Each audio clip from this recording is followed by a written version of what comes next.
আজকে 13ই জুলাই, আমার বড় ভাই সৌভিকের বার্থডে। আজকের দিনটা আমরা কেউ কখনো ভুলবো না।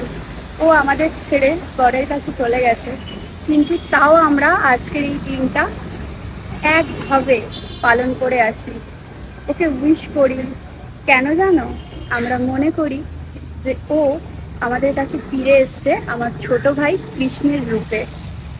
আমরা মনে প্রাণে বিশ্বাস করি এটা, কারণ ওর মতো সেম দেখতে, ওর মতো আচার আচরণ আমার ছোট ভাইয়ের।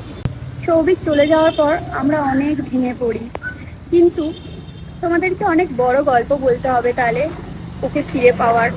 কেউ মানবে কেউ মানবে না, পুনর্জন্ম বা এইসব জাতীয় ধারণা হয়তো অনেকেই বিশ্বাস করো না, আমরা মানি। তো যেহেতু মানে আত্মার কখনো মৃত্যু হয় না, সে একটা প্রাণ আর কি শরীর থেকে বেরিয়ে গিয়ে আবার একটা নতুন শরীর আবার তারা গ্রহণ করে করে আবার তারা জন্ম লাভ করে, আমরা এটাই মানি। আমাদের হিন্দু ধর্ম এটা মানে।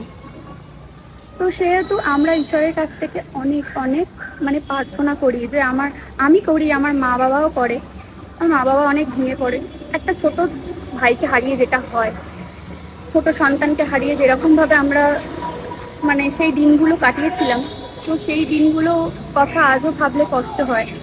তো তারপরে আমরা অনেক ঠাকুরের কাছ থেকে প্রার্থনা চেয়ে, ঠাকুরের আশীর্বাদে, যেটা বললে হয়, আশীর্বাদে আমরা কৃষ্ণের রূপে আবার ওকে ফিরে পাই। তো কিছুটা কষ্ট লাঘব হয়, যদিও একটা বড় সন্তানকে হারানোর কষ্ট তো পুরোপুরি লাঘব হবে না। তো তার সাথে পাই আমার ছোট্ট বলরামকে। ছোট্ট বলরামকে আমরা ভাবি কে জানো? আমার ঠাকুমা, মানে হচ্ছে আমার বাবার মা। তার একটা ছোট গল্প আছে, সেটাও বলি। আমার যে বড় ভাই সৌভিক, সে আমার ঠাকুমাকে বারবারই বলতো যে ঠাকুমা তুমি আমার কাছে আসবে আমার সন্তান হয়ে। তো তুমি তো অনেক গ্রামে থেকেছো, তো তুমি এবারে শহরে জন্ম লাভ করবে, আমার কাছে জন্মাবে, তোমাকে অনেক পড়াশোনা শেখাবো। আর আমার দিদা বলতো না না, আমি মেয়ে হয়ে জন্মাবো না, আমি ছেলে হয়ে জন্মাবো। আমার মেয়ে ভালো লাগে না, মেয়ে হলে পড়াশোনাও তেমন করা যায় না, ঘর থেকে বেরোনো যায় না, কোথাও ঘোরা যায় না। হ্যাঁ, তো আমার ভাই বলতো তাহলে ঠাকুমা তোমাকে আমার কাছেই কিন্তু আসতে হবে। আর আমরা ঠাকুমাকে না দিদা বলতাম, দিদা তোমাকে কিন্তু আমার কাছেই আসতে হবে, তাহলে না আমি বিদেশে পড়তে যাব, তোমাকে ওখানেও ঘোরাবো, ওখানে মেম করে রাখবো, তুমি মেয়ে হয়েই এসো, তুমি এত কিউট। তো দিদা বলতো না না, আমি ছেলে হয়ে আসবো, যার কাছেই আসি তোর কাছে আসলে আমি ছেলে হয়েই আসবো। তো দেখো আজকে ও নেই, তো ওর সাথে সাথেই ভগবান ওকে ওর সঙ্গী করে, ওর তো সন্তান হয়ে ওকে পাঠাতে পারলো না দিদাকে। তাই আমরা ভাবি, আর বলরামকে পুরো হুবহু আমার দিদার মতো দেখতে, তোমাদের যদি ছবি দেখাই তোমরা বুঝবে।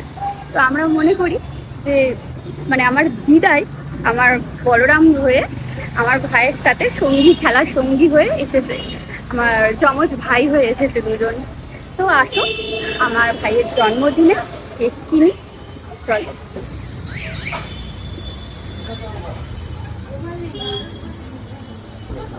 কৃষ্ণর তো পছন্দ করেছে স্ট্রবেরি কেক, কিন্তু এখানে তো স্ট্রবেরি কেক বুঝতে পারছি না, একটাই আছে ওইদিকে।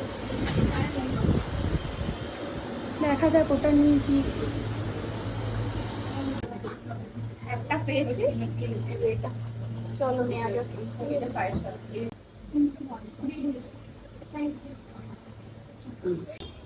তেমন কোনো আয়োজন করব না, শুধু কেক কিনেছি। কেন, কৃষ্ণ বলেই দিয়েছে আমি বিরিয়ানি খাবো আজকে, আর ওর বিরিয়ানি ফেভারিট, তাই ওর কথাই আজকে ওর দিন, যেহেতু সৌভিকের বার্থডে মানে কৃষ্ণর বার্থডে, তো ও সেটাই ভাবে। তো চলো বিরিয়ানি নিয়ে নিই।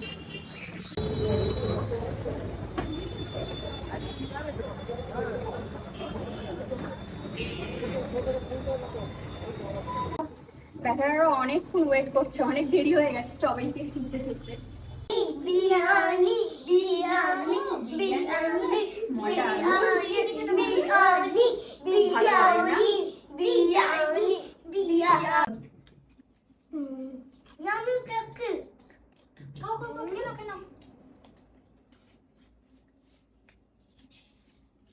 এবার আমরা কোল্ড ড্রিঙ্কস খাবো, ইয়ে ইয়ে ইয়ে ইয়ে ইয়ে ইয়ে।